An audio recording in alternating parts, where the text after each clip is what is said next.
A small faction in the Turkish army attempted a military coup on the 15th of July. Soldiers backed up by jets targeted the parliament, presidential palace and other key areas in Istanbul and Ankara.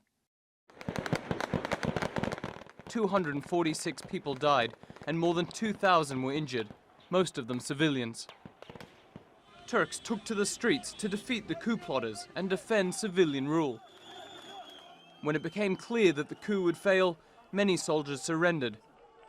Initial investigations suggested that the shadowy Gulen organization was behind it.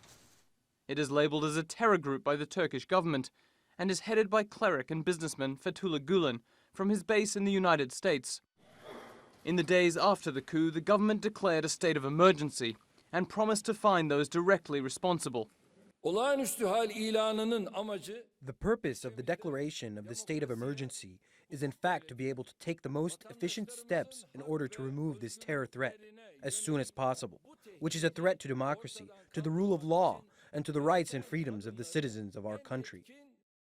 A month on, and Prime Minister Binali Yildirim says 81,000 people have been suspended or dismissed from work over suspected links to Gulen.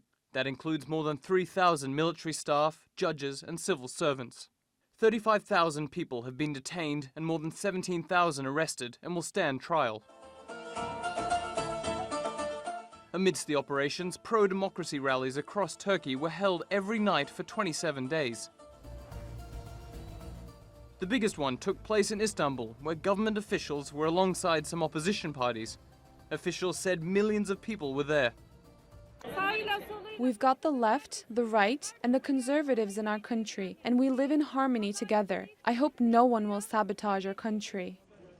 The Turkish government has announced that the armed forces and many other state institutions will be restructured to prevent infiltration by suspected Gulenists. Internationally, tensions are on the rise with Turkey's Western allies.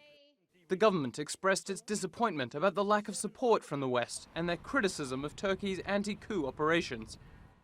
Washington is awaiting Turkey's formal request to the US for the extradition of Fethullah Gulen. Sooner or later, the United States will make a choice, either Turkey or FETO. They will either choose the Pushist terrorist FETO or Turkey, the democratic country. They need to make a choice. On Sunday, the president said that the AK Party can't govern Turkey now as it did before the coup, that things will change and he hopes opposition parties agree.